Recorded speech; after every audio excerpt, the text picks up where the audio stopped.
അതിനുശേഷം weekly ടാസ്കിൻ്റെ last സെഷനായിരുന്നു ഉണ്ടായിരുന്നത്. ഇത്തവണ വെള്ളക്കല്ലും കറുപ്പ് കല്ലും മാത്രമേ ശേഖരിക്കാനുണ്ടായിരുന്നുള്ളൂ. അതിൽ വെള്ളക്കല്ലുകൾ മാത്രമേ കൗണ്ട് ചെയ്യുകയുള്ളൂ. അതിനുശേഷം വീക്ക്ലി ടാസ്കിൻ്റെ ലാസ്റ്റ് സെഷനായിരുന്നു. ഇത്തവണ വെള്ളക്കല്ലുകളും കറുപ്പ് കല്ലുകളും മാത്രമേ ഉണ്ടായിരുന്നുള്ളൂ. പക്ഷേ എല്ലാം സിൽവർ ഫോയിൽ പേപ്പറിൽ പൊതിഞ്ഞ് ഗാർഡൻ ഏരിയയിൽ വിതറിയേക്കുമായിരുന്നു. ഫോയിൽ പേപ്പറിൻ്റെ അകത്തുള്ള കല്ല് ഏതാണെന്ന് അറിയാൻ പറ്റാത്തത് കൊണ്ട് തന്നെ മാക്സിമം കളക്ട് ചെയ്യുക എന്നുള്ളത് മാത്രമേ ഒരു പോസിബിലിറ്റി ഉണ്ടായിരുന്നുള്ളൂ. 15 വെള്ളക്കല്ലുകളെടുത്ത് ആര്യനാണ് ഒന്നാമതെത്തിയത്. പക്ഷേ ടോട്ടൽ പോയിന്റ് നോക്കിയപ്പോൾ 37 പോയിന്റുമായി അക്ബറാണ് ഒന്നാമതെത്തിയത്. ആര്യന് 36 പോയിന്റുകൾ ഉണ്ടായിരുന്നു. ടാസ്കിൽ വിജയിച്ച അക്ബറിന് പണിപ്പുരയിൽ കയറാനുള്ള അവസരം ലഭിച്ചിട്ടുണ്ട്. അടുത്തായിട്ട് ഒരാളെ പറ്റിയാണ് സംസാരിക്കാനുള്ളത്, അക്ബർ. ഷാനവാസിന്റെയും ബിൻസിയുടെ ഒക്കെ ടോക്കിന് ശേഷം ബിൻസിയും ശൈത്യയും ഒരുമിച്ചിരിക്കുമ്പോൾ അക്ബർ ചെന്ന് അവരോട് സംസാരിക്കുന്നുണ്ടായിരുന്നു. അതിനകത്ത് ഷാനവാസിന്റെ ഗെയിമിനെ പറ്റിയും ഷാനവാസിനെ എക്സ്പോസ് ചെയ്തതിനെ പറ്റിയും ഷാനവാസ് ഉറക്കം നടിച്ച് കിടന്നതിനെ പറ്റിയെല്ലാം ഇവരുടെ അടുത്ത് പറയുന്നുണ്ടായിരുന്നു. അക്ബർ വീട്ടിൽ നിന്ന് പോന്നപ്പോൾ ഒരു കാര്യം തീരുമാനിച്ചുറച്ചാണ് പോകുന്നത്.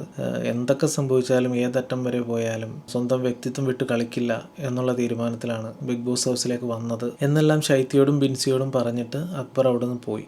ഇതെല്ലാം പറഞ്ഞിട്ടങ്ങ് പോയി കഴിയുമ്പോൾ ബിൻസി ശൈത്യയോട് പറയുന്ന ഒരു ഡയലോഗുണ്ട്, ഇതൊന്നും കണ്ണും പൂട്ടി വിശ്വസിക്കേണ്ടതാണ്. ചുരുക്കി പറഞ്ഞാൽ അവരെല്ലാവരും വളരെ ശ്രദ്ധയോടുകൂടി ഇടപഴകുന്ന ഒരു വ്യക്തിയാണ് ഈ അക്ബർ. അക്ബറിൻ്റെ ഗെയിമിനെ പറ്റി നിങ്ങൾക്ക് എന്താ പറയാനുള്ളതെന്നൊന്ന് അറിയാൻ താല്പര്യമുണ്ട്. എനിക്ക് തോന്നിയത് അക്ബർ വളരെ കണ്ണിങ് ആണ്. ഗെയിമിനെ ഒരു സ്ട്രൈറ്റ് ഫോർവേഡായിട്ട് കാണാൻ നോക്കുന്നുണ്ട്. പക്ഷേ പ്രീ പ്ലാൻ ചെയ്തൊരു പരിപാടിയൊന്നും ആയിരിക്കില്ല. അപ്പോൾ വരുന്ന ഗെയിമിനനുസരിച്ച് ഓരോ പ്ലാനുകൾ ഉണ്ടാക്കി അത് എക്സിക്യൂട്ട് ചെയ്ത് പോകുന്ന ഒരു രീതിയാണ് അക്ബറിൻ്റെതെന്നാണ് എനിക്ക് മനസ്സിലായത്. അക്ബർ തന്നെ പറയുന്നുണ്ട് ആരെയും അവിടെ ട്രസ്റ്റ് ചെയ്യാൻ പറ്റില്ല എന്നുള്ളത്. അത് എല്ലാവർക്കും അങ്ങോട്ടും ഇങ്ങോട്ടും അങ്ങനെ തന്നെയായിരിക്കും. പിന്നെ നേർക്ക് നേരെ വന്നു കഴിഞ്ഞാൽ അത് ഗെയിമായിരിക്കും. ഒരിക്കലും ഒരു ഫേവറിസം കാണിക്കില്ല എന്നും അക്ബർ തുറന്നു പറയുന്നുണ്ട് എപ്പോഴും. ഏതായാലും മറ്റുള്ളവർക്കൊക്കെ ഒരു ഭീഷണിയാണ് അക്ബർ, അത് എല്ലാവർക്കും അറിയുകയും ചെയ്യാം. ഇതിന് ശേഷം അപ്പാനി അക്ബറും തമ്മിലുള്ള ഒരു സംസാരം കേൾപ്പിക്കുന്നുണ്ട്. അതിനകത്ത് അക്ബർ കൃത്യമായിട്ട് പറയുന്നുണ്ട് അക്ബറിന് ആരെയും അങ്ങനെ വിശ്വാസം ഇല്ല എന്നുള്ളത്. ഷാനവാസിനെ എങ്ങനെയെങ്കിലും അടിച്ച് പുറത്ത് കളയണമെന്നും അക്ബർ പറയുന്നുണ്ടായിരുന്നു. ഒനീലും അഭിലാഷും ഒരുപാട് സംസാരിക്കുന്നുണ്ടായിരുന്നു. അവരെന്തെങ്കിലും ഗെയിം പ്ലാൻ ചെയ്യുന്നുണ്ടോ എന്നെല്ലാം അപ്പാനിക്കൊരു സംശയമുണ്ട്. ബിൻസിയുടെ അടുത്ത് പോയി ഷാനവാസിനെ എല്ലാം പറ്റി